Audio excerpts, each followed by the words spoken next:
Well, all right, we are back in the laboratory, NBA 2K16 style. I am Rich Grisham, and we are here with my good friend, the man who knows everything going on underneath the hood of NBA 2K16, Da Czar. Czar, how you doing tonight, sir? Man, I'm doing fantastic, Rich. Don't oversell, Rich. I don't know everything. Just a few things, Rich. You see, you should just let that go and pretend like you do know everything, because that's what people will think, right? All right, well, we are here tonight to learn about the fundamentals of passing. Czar has been good enough to take us through the pick and roll, and that was really good. And then last week we did some good low post stuff, so I'm already like 1,000% better at NBA 2K16. And now Czar's going to show us some cool stuff about passing. And you might be like, passing? Come on! I mean, who doesn't know how to pass? Well, everybody knows how to pass pressing the X button. But there's a whole bunch of cool passing stuff going on in this game, Czar. So why don't you take us through it? All right, thanks, Rich. Yeah, I'm hoping that we can get our crowd tonight to learn a little bit more about passing. I think the more you know, the more dangerous you are out here on the basketball floor. So the first thing I want to talk about is our passing indicator, and this is influenced by the left stick. If you're looking on your screen right now, under Hassan Whiteside, number 21, you'll see a small white circle underneath his feet. Mm-hmm. Okay, and that circle is letting you know that if I press the X button to pass right now, that's who the pass would go to. Got it.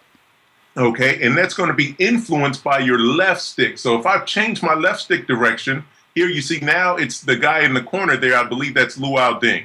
Yep. All right, so we're communicating the passing system to you through the white circle there. Love it.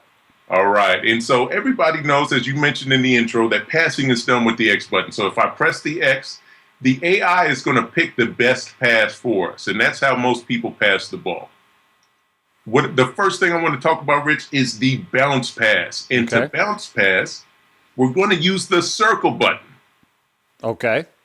All right, so I'm just going to throw a circle bounce pass here. Ooh, cross court bounce pass. Interesting. Yeah, you can see there's a little pepper on some of those bounce passes there. Yeah.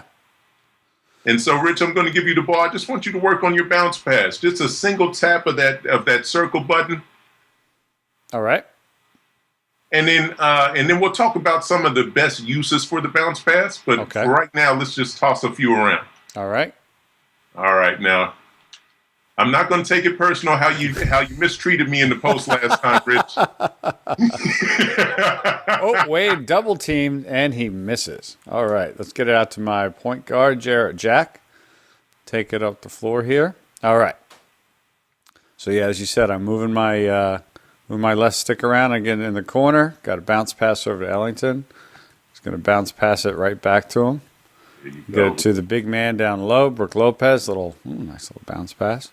Rich, you're looking good, babe. You're looking fantastic here. And I'm just hitting that circle button. I like that. So, when is a good time to use a bounce pass specifically, do you think? Well, right now, right there for your post-entry passes, if I can go into instant replay here, if you don't mind, sir. Not at all. All right. Now, of course, if you press the X, there's a good chance that the AI will choose a bounce pass. But against an aggressive on-ball defender, bounce passes are great because usually you'll get that wraparound bounce pass where he will extend his arm around the defender here and just get the ball out to the outside of the postman there. Very cool. So, yeah, and then another great time for bounce passes, Rich, are in transition on 2-on-1 fast break opportunities. You got a guy open, fire that bounce pass through there. And also the bounce passes feel fantastic, especially on the fast breaks leading to dunks. Yeah, you're right about that. Good point. Go ahead and, not tonight. Not tonight, rookie. I had that one coming to me, no doubt about that. Yes, you did. Now, one other thing about the bounce pass, and let's see what we got here. Won't get too fancy here, but if you have a player coming off of a screen, Rich, bounce passes are fantastic to kind of hit him in stride. Okay. We allow you to throw that pass just a little bit early.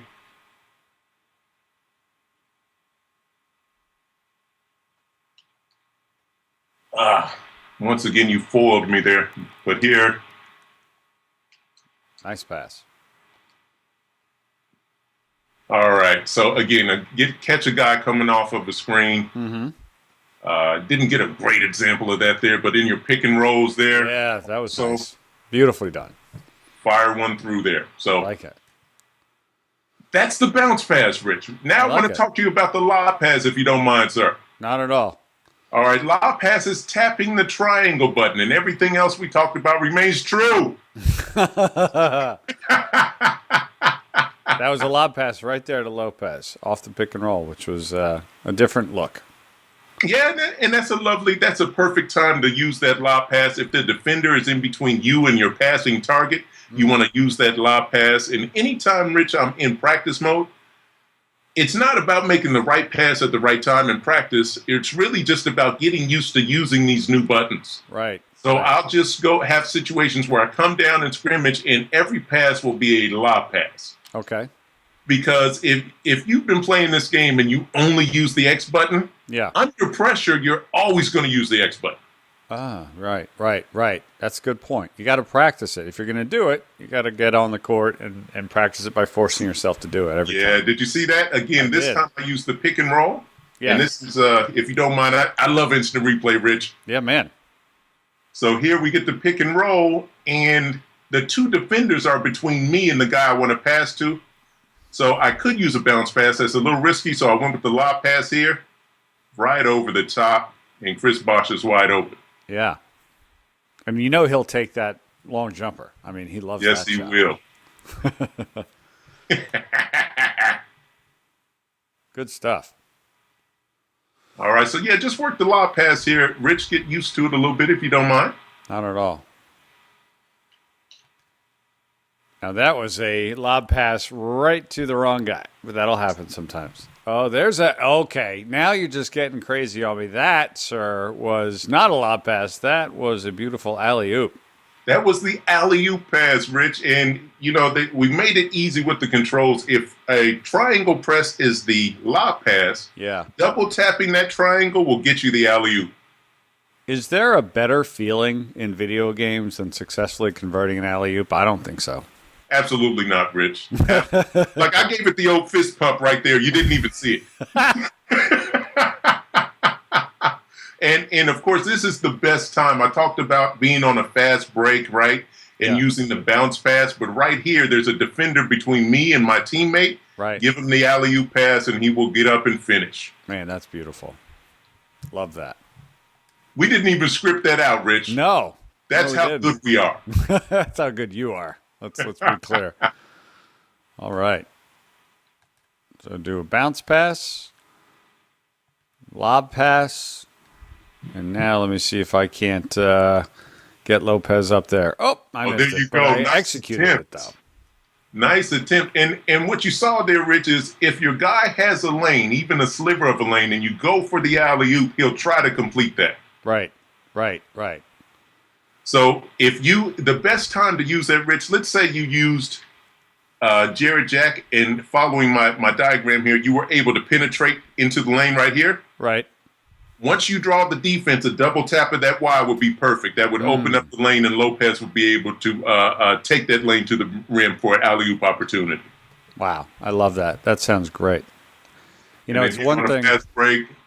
And here's the thing. There are bad times to use a bounce pass. Okay. And this is one. There's just too much traffic in there. If I was going to do anything, that would have been a great time for a lob pass there. Wow, yeah. How about that? You see that? And you know what, Rich? Don't be afraid to use instant replay, especially if you're playing offline.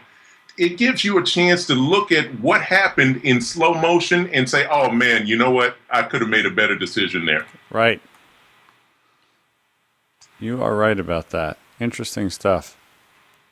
All right, now I'm going to alley-oop. Yes! Oh, okay. Now, if I have lob past it, that probably would have been successful, though, don't you think? Absolutely. But you went for the extra flair, Rich. Yeah, I tried to warn you. I'm not having it this week, Richard.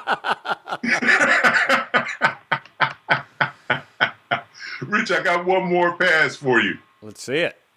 This is the fancy pass, Rich. A single tap of the circle button is our bounce pass, correct? Yes. So now I'm going to try to create a lane here. Oh, Rich is not having it. Create a lane. And a double tap of the circle will give me a fancy pass. And the better lane you create, the better pass you're going to see. Oh, there we go. There we go. That's what I was looking for. I like that. And he converts. Microwave. Oh, yes. Oh, Vinnie Johnson right there. I'm not bad when the lights come on, Rich. But here, as we can see again, if you can create a drive and kick scenario, that's the best time to use the fancy pass here. You see me with the drive. Nice little fancy pass. And the other thing about those fancy passes is they're kind of quick. Okay. And so if you do one at the right time, it just feels good. It feels almost as good as the alley-oops there, Rich. Almost. Close, but not really. Right. Oh, yes. I saw that fancy pass, Rich. And then I did it again. And it's funny, just like you mentioned last week with the pick and roll, right? Like you want to, or not with pick and roll, with the, in the low post moves, right? You want to know your personnel, right? You want to do a fancy pass with a guy who's a good passer, right? Like Jarrett Jack, for example. He's probably pretty good, as opposed to a guy like, Brooks Lopez, who's, good at certain things, but not good at other things. Hey, Rich, I'm so glad you brought that up. That's why we're an awesome tandem here, Rich. Ratings do matter. And so if you're trying fancy passes with a guy with a very low passing rating, you're going to get lots of turnovers. You're just not going to be as successful. So save the fancy passes for your best passing players, and good things will happen. Oh, look at that. Look at that. Pretty good with the lights on, Rich. Pretty good with the lights on. That is fantastic. Well, all right, Czar, you are the man. So tonight we got a great course in passing. The circle underneath the player tells you where it is. The double tap of the circle gets you the fancy pass. The single tap of the circle gets you the bounce pass. And then you've got your alley-oop with the double tap of the triangle and your lob pass with the triangle. That is some quality stuff right there from Nino Da Czar Samuel. Thank you, sir, very much. And let me just see if I can't get Johnson a nice little open look. Nope, can't do it. You are on point tonight, sir. Thank you very much for coming on. This has been great. And look for... Oh, really? Really? That's how we end it? Rich, thank you so much for having me. People, please don't mind the score down there. We do not play for the score. We are here in a scrimmage to teach the game, Rich. That's all we're here for tonight. I'm going to pick up my ball and go home now. It's all in good fun, Rich. Thanks for having me. Thank you, and thank you, everybody, for watching.